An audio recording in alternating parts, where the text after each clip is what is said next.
মুখ্যমন্ত্রী মমতা বন্দ্যোপাধ্যায়ের অনুপ্রেরণায় সেভ ড্রাইভ সেভ লাইফ কর্মসূচিতে ব্যারাকপুর পুলিশ কমিশনারেটের অন্তর্গত কাপা ট্রাফিক গার্ড এবং জেটিয়া থানার উদ্যোগে আয়োজিত হল সেভ ড্রাইভ সেভ লাইফ কর্মসূচি।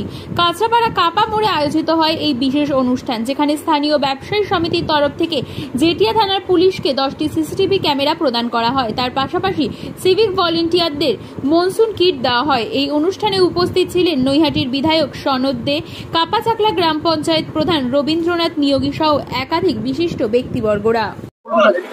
আমি তো একটু আগেই বলেছি যে ব্যবসাদাররা ব্যবসা করে যে পয়সা উপার্জন করে সব পয়সাই তারা সংসারের জন্য লাগায় না, তারা মানুষের কাজেও ব্যবহার করছে। আজকে এখানে কাপড় ব্যবসাদাররা প্রমাণ করে দিল যে তারা মানুষের কাজেও সেই পয়সাটা ব্যবহার করছে। আজকে ক্যামেরা কিনে তারা পুলিশের হাতে তুলে দিল এলাকার মানুষের।